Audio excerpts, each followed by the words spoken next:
c'est l'alliette de direct. Et puis, je suis vraiment, je sais comment ça se passe, Internet et toutes ces choses-là. Et puis, bon, il n'y a pas de souci. Bon, bonjour à tous. C'est pour moi un honneur d'intervenir aujourd'hui dans le cadre de cette initiative dédiée à la jeunesse africaine et à l'avenir du secteur aérospatial sur notre continent. Depuis plusieurs années, je suis Wafa Karim. Je m'appelle Wafa Karim. Je suis ingénieure en télédétection, en observation de la Terre en général. Et en même temps, je suis directrice de la société AFEOS, Africa EO Service, qui est basée au Maroc, à Rabat. Une entreprise spécialisée dans l'exploitation des données satellitaires, notamment celle du programme Copernicus et des missions Sentinelle. Et puis, ça fait des années que je travaille sur l'utilisation concrète des données spatiales pour répondre à deux enjeux, à des enjeux majeurs en Afrique. Surveillance, par exemple, maritime, la détection des pollutions, la gestion agricole, le suivi forestier, l'adaptation au changement climatique. Et ma conviction est claire. L'industrie spatiale africaine n'est pas une ambition lointaine. Et déjà, on est dedans, c'est en construction. Et, euh, et pour parler un tout petit peu de mon entreprise, vite fait, donc Afios, en quelques chiffres, donc moi, je n'ai pas inclus 2025, mais donc Afios a été créé en 2020 avec une vision claire, développer des services opérationnels basés sur sur l'observation de la Terre pour l'Afrique. Et entre 2020 et 2025, j'ai mené plusieurs projets stratégiques. Par exemple, MISBAR, pour l'agriculture et l'irrigation pour l'Afrique du Nord, et aussi le développement de CAFS pour l'Afrique centrale, tout ce qui est déforestation faute forêt, je vais ramener tout ça, et le système GERNAC pour la navigation et la gestion des risques dans le bassin de Congo. Vas-y. Nous travaillons beaucoup en collaboration étroite avec des partenaires internationaux comme l'ESA, l'Agence spatiale européenne, CNES et l'Union européenne, et surtout Visio-Terra à Paris, ce qui permet un transfert de compétences, une montée en expertise locale. AFEO, comme j'ai dit tout à l'heure, est basé au Maroc, à Rabat. Alors, j'ai beaucoup d'activités, je suis engagée dans plusieurs domaines. Mon engagement ne se limite pas à la technologie. Donc, je travaille activement pour renforcer la place de la femme et des femmes dans le spatial à travers Women in Copernicus en Europe. Je contribue pour l'activité de Copernicus aussi Academy et la diffusion des contenus de langues parce que l'Afrique, on a plusieurs langues. Et ce qu'on voit là sur l'international, il n'y a que de l'anglais. Donc, il faudra euh, un petit peu, même beaucoup, garder notre langue locale, de payer. Et puis moi, je défends ces principes. Euh, Ce qui est plus important pour moi aussi, c'est dans le cadre de Women GMS en Africa. Donc, j'ai beaucoup travaillé avec ces dames-là en Afrique pour ça. Donc, j'ai opté à créer un site web, l'organisation des webinaires, l'implication des femmes dans les réseaux. Et puis, je développe pas mal des outils pour faciliter la vie à beaucoup de femmes qui sont en Afrique. Et puis, je vais revenir sur cette idée.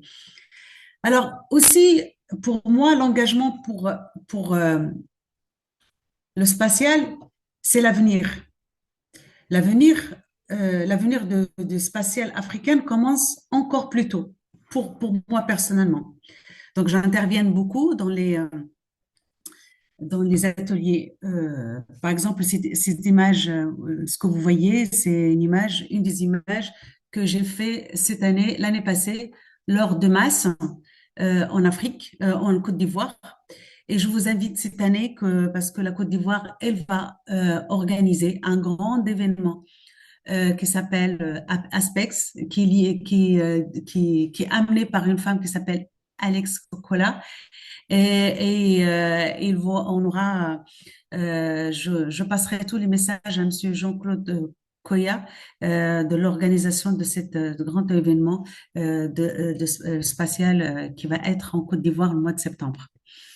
Et donc, moi, mon idée, c'est que j'intervienne auprès des enfants, initier l'observation de la Terre, leur apprendre à utiliser des outils de visualisation pour détecter les inondations, les feux de forêt, les déforestations, leur faire comprendre le changement climatique à travers des données satellites réelles. L'objectif, il est simple, hein, c'est former une génération capable de comprendre, analyser et protéger son environnement grâce aux technologies spatiales. Il ne faut pas attendre jusqu'à l'université pour comprendre le métier de spatial. Moi, j'ai dit mes idées focus que le spatial ou les changements climatiques, initier l'observation de la Terre dès jeune âge. Alors, ici, je veux quand même expliquer notre savoir au niveau de compétences techniques sur le spatial, les données satellitaires surtout. Alors, notre approche, elle est claire. Elle est claire sur une chaîne complète de valeurs qui va du satellite jusqu'à l'application opérationnelle. Ça veut dire que tout ce qu'on voit sur tout ce que nous donnent les données satellitaires, donc pour nous, on va l'exploiter pour la visualisation, pour beaucoup d'applications spatiales pour la Terre. Tout commence par la télédétection. Nous maîtrisons les données issues des satellites, optiques, radars, toutes les données qui sont disponibles, notamment les missions sentinelles de programme Copernicus. Pourquoi? Parce que le programme Copernicus, les données sont libres, elles sont ouvertes, elles sont gratuites aussi. Donc, cela signifie que comprendre les capteurs, les bandes spectrales, les modes radar, la géométrie d'acquisition et les paramètres orbitaux est essentiel pour garantir la fiabilité des analyses. Ensuite, on intervient pour la deuxième phase, la deuxième partie, c'est quand après la télédétection, les données et tout ça, on intervient autant que on intervienne la data science et l'intelligence artificielle. Les satellites aujourd'hui produisent un volume massif des données. Notre rôle est de transformer ces données brutes en informations exploitables grâce à des algorithmes de détection, des modèles prédictifs, de la classification automatique et de l'analyse temporelle. Un point clé de notre expertise est le traitement des images radar. Parce que le radar, pourquoi? Parce que c'est les images qui traversent, qui permet d'observer la Terre, en même temps, les conditions météorologiques. Nous analysons les backscatters, que vous connaissez bien, les variations de l'indépendamment de signal et les séries temporelles afin de détecter la déforestation, comme j'ai dit, la pollution et tout ça. Ces résultats sont ensuite intégrés dans des environnements comme le SIG, le système d'information géographique. Aussi, le SIG permet de croiser ces données satellitaires avec des données terrain, administratives, environnementales, pour produire une analyse spatiale complète, cohérente et fiable. Pour produire une analyse spatiale complète. Donc, on a besoin de technique. Elle est pas dure. Elle est pas. C'est chacun il a sa façon de travailler. Il y a les gens de développement, il y a des développements logiciels, il y a des gens qui s'occupent de la data science et tout ça. Tous ces résultats sont ensuite intégrés dans des environnements, comme j'ai dit ici, où euh, pour donner ces résultats qu'on voit aujourd'hui, je vais donner des exemples tout à l'heure. Enfin, nous allons jusqu'à le développement des applications parce que, parce que la donnée accessible, visuable, ça veut dire on pourra la voir, directement utilisable par les décideurs, les institutions, les opérateurs de terrain, ainsi comme le montre le visuel ici. Nous couvrons toute, par exemple, la chaîne satellite, données et analyse d'applications. Alors, très important, pour revenir à votre parler de j'aimerais bien quand même dire des choses très importantes concernant euh, l'avenir spatial africain. Nous parlons aujourd'hui de l'industrie aéronautique, aérospatiale en Afrique. En fait, pour moi, ce n'est pas dans une logique de projection ou de rêve futuriste. En fait, c'est une réalité en train de, qu'on la voit et qu'on le vit aujourd'hui. Ces dernières années, plusieurs éléments majeurs ont profondément changé le paysage spatial africain. Tout d'abord, la création de l'Agence spatiale africaine marque une étape historique. Elle est basée en Égypte et elle est dirigée par un grand monsieur qui s'appelle Monsieur Tidiane Ouattara. Il est d'origine ivoirienne. Euh, pour la première fois, pour la première fois, le continent dispose d'une vision spatiale coordonnée à l'échelle panafricaine. Ensuite, de nombreux pays ont créé, ont renforcé leur agence spatiale nationale. Aujourd'hui, la Côte d'Ivoire, il a l'agence spatiale ASKI, la Côte d'Ivoire, il y a le Maroc, il y a l'Égypte, il y a l'Afrique du Sud, le Nigeria et d'autres pays. Cela montre une volonté politique claire. Le spatial est devenu stratégique. Par ailleurs, des programmes structurants comme GMS and Africa, que vous le connaissez, je l'espère, parce que c'est un grand programme qui qui a mis en lumière beaucoup de start-up, des ingénieurs africains, leurs compétences et tout ça, et on permet aussi de développer des services opérationnels basés sur les données satellitaires, notamment dans les domaines de l'agriculture, de l'environnement et de la gestion des risques. Et surtout, l'accès libre aux données Copernicus a changé la donne, comme j'ai dit au début.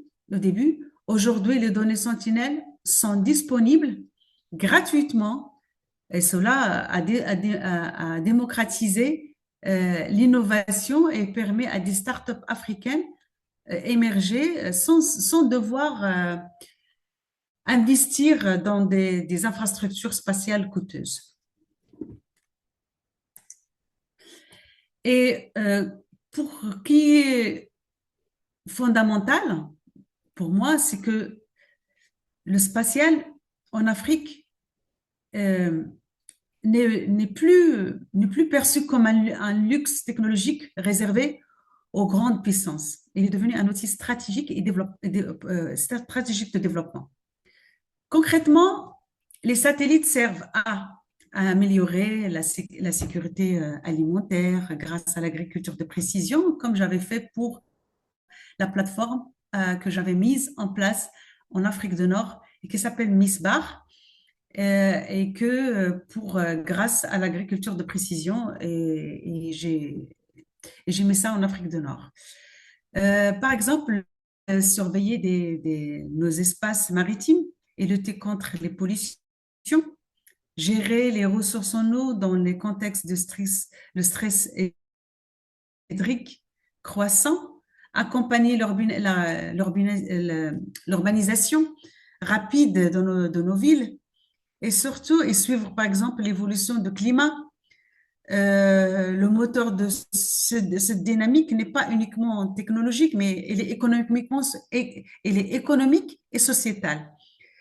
Le marché spatial, le marché spatial africain est tiré par des besoins africains, comme ici par exemple le MISBAR, Gernac, c'est pour tout ce qui est autour d'eau, et j'ai mis en place une application smartphone pour les navigateurs ils téléchargent directement leur parcours le matin avant de partir pour leur parcours, pour leur travail, pour leur bateau, pour identifier les balises et tout ça. Et aussi, cette plateforme, elle est avec comment ça s'appelle, un smartphone et une application smartphone qui les dirige d'un point A à un point B et surtout tout ce qui est déforestation, feux de forêt, et des alertes rapides, surtout pour les feux de forêt et les inondations.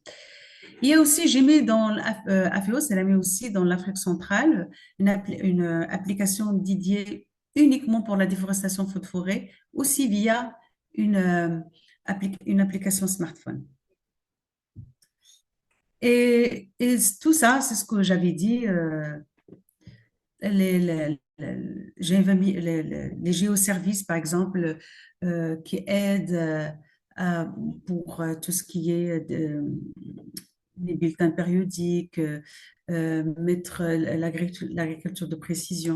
Ici, on parle de la déforestation, comme j'avais dit, les feux de forêt et les inondations. Tout ça, c'est des applications via smartphone. Euh, voilà. Et puis, on a besoin de savoir quand même que aujourd'hui, est-ce que vous m'entendez? Allô? Oui, oui, on t'entend très bien. Oui, c'est bon, c'est bon. Ok, très bien, merci. Alors, c'est très important avant de passer à la partie pour répondre à vos questions. Il faut quand même savoir que les images, quand on les reçoit, on a besoin de savoir techniquement, je vais pas être trop je vais être trop rapide sur ça parce que ça me tient, c'est mon boulot en fait. C'est ma partie technique, voilà. Donc, c'est aujourd'hui, avec la compression de données, on pourra euh, télécharger, on n'aura pas ce problème, ce qu'on a eu par exemple aujourd'hui, même si on a un faible Internet, on pourra télécharger des gros volumes des données et qu'on pourra travailler tranquillement, surtout avec le projet Copernicus. Et je pense que vous connaissez le JPEG 2000. Pendant longtemps, la compression d'images satellitaires reposait sur des modèles mathématiques fixes, comme on voit ici le JPEG 2000 et les ondoulettes. Alors, il y a des méthodes solides, fiables, utilisées dans tous les secteurs spatials. Mais aujourd'hui, nous entrons dans une nouvelle ère, c'est-à-dire que avec l'intelligence artificielle, nous ne programmons, vous le connaissez, maintenant tout le monde utilise l'intelligence artificielle, nous nous programmons plus de la compression, nous la laissons à apprendre. Ça veut dire que les modèles d'analyse de l'image comprennent sa structure, on va laisser telle que l'on voit la photo, telle qu'elle. Ça, c'est une image compressée. Ça veut dire que pour la télécharger, c'est plus, vous voyez, c'est une image originale et la deuxième, elle est compressée. On voit même pas la différence. Ça, c'est quoi? Ça va nous faciliter le téléchargement. Alors, c'est très important ça parce que quand on va télécharger les images compressées, on aura plus la facilité de, de, de charger plus et de consommer moins d'images.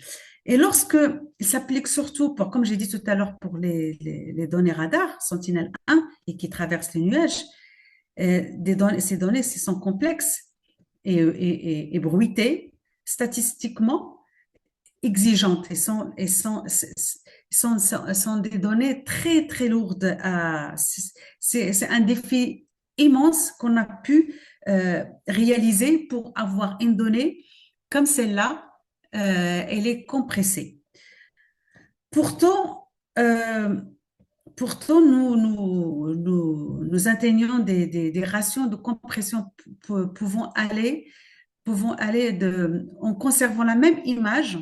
Cela signifie quoi? Ça signifie que nous pouvons traiter plus de données, transmettre plus vite, stocker mieux, analyser à plus grande échelle et nous ne faisons pas que compresser des images, nous changeons la manière dont les données spatiales circulent act- euh, inconscientionnel. Ça veut dire que moi, je peux partager avec vous un lien et puis vous allez le partager avec une autre personne sans qu'on ait des problèmes, même si on a une faible Internet.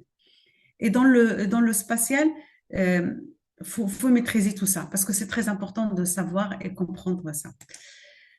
Maintenant, au-delà des compétences techniques, le spatial exige une vision stratégique globale. Le premier pilier, est le droit spatial. C'est important, très important de savoir le droit spatial maintenant, il est impliqué dans tous les domaines, le domaine de l'observation de la Terre, pour ne pas franchir des limites euh, entre les pays et tout ça. Donc, pour vous dire tout ça, c'est que le secteur spatial est encadré par des conventions internationales, des régulations nationales et des enjeux responsabilité, des enjeux très stricts, des enjeux, on peut dire, de responsabilité. Et surtout comprendre ce cadre juridique est essentiel pour opérer durablement. Ça veut dire dans la durabilité. Ensuite, il y a la souveraineté des données. C'est très important. Aujourd'hui, la donnée est, est un actif stratégique. Maîtriser son stockage, son accès et son utilisation est une question d'indépendance et de la sécurité nationale. C'est très important. Il y a la gouvernance également centrale.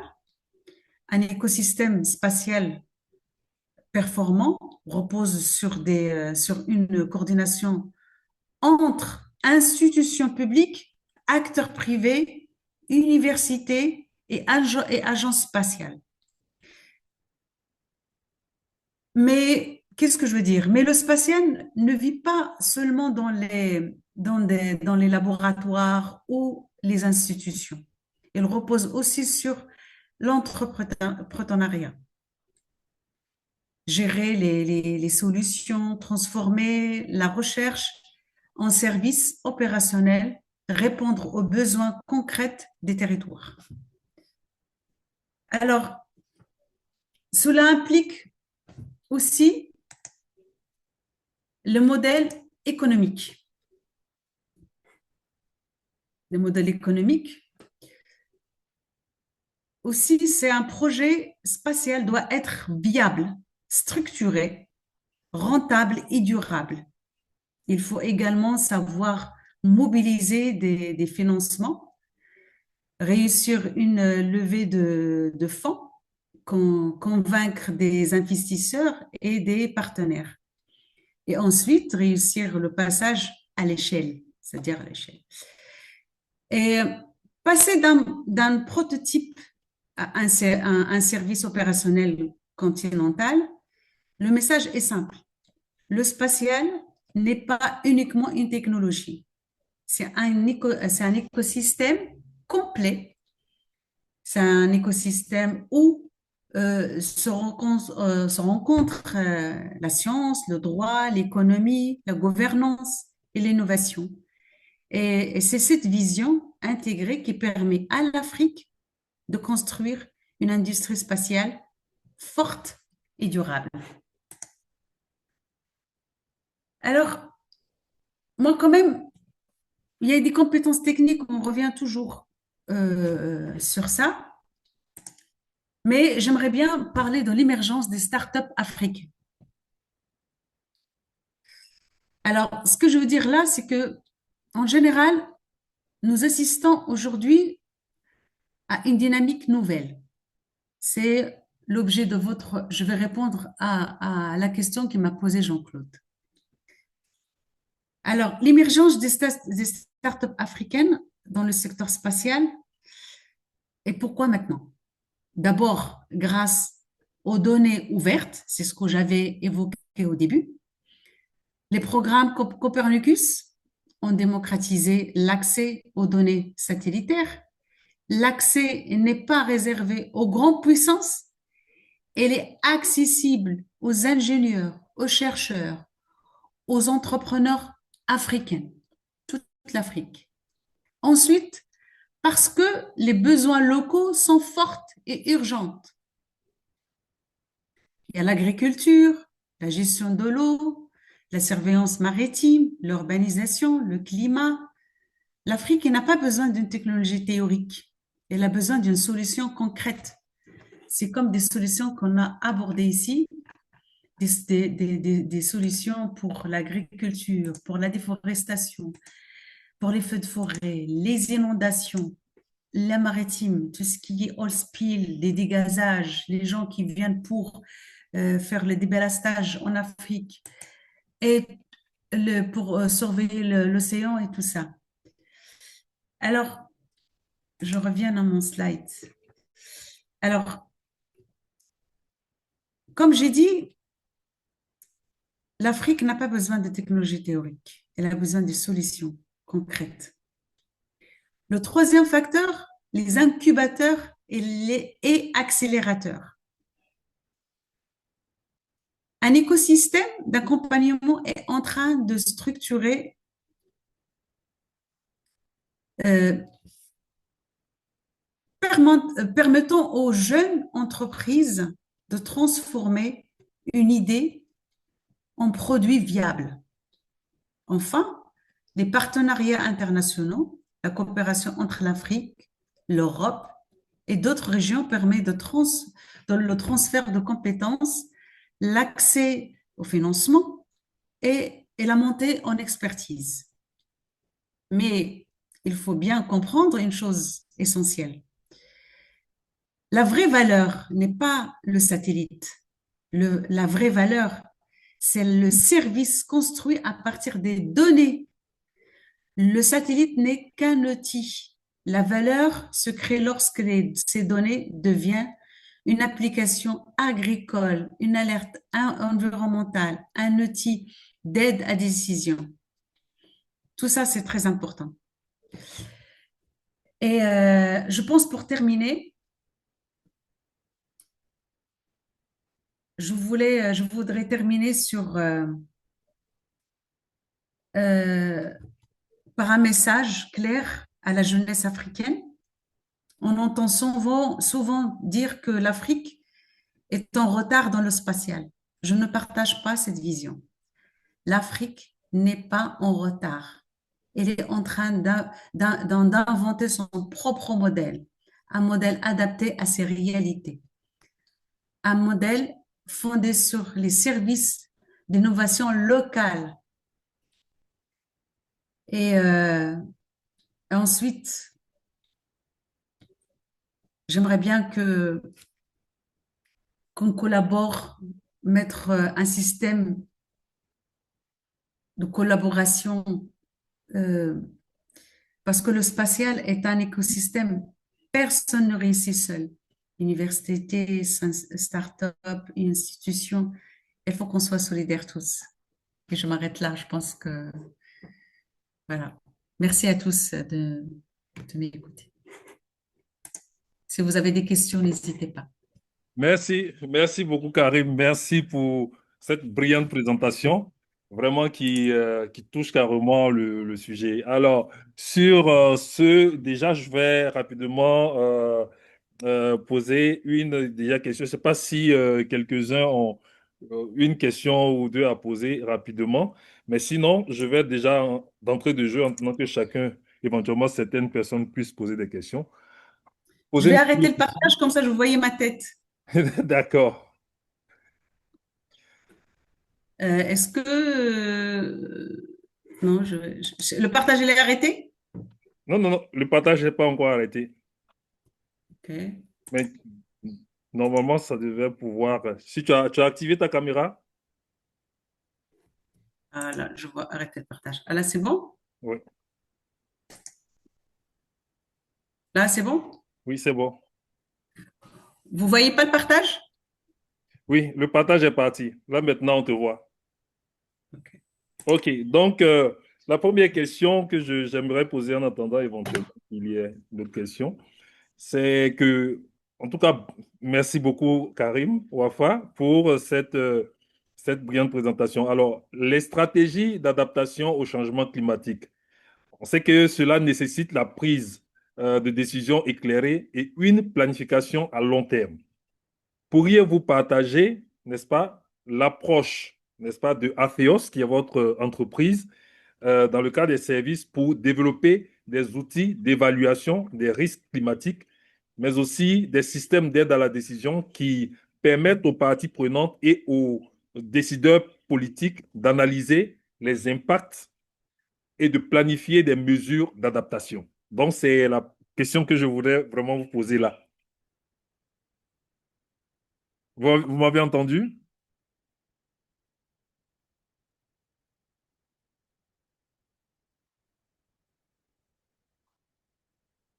Allô, Karim, vous m'avez entendu? Oui.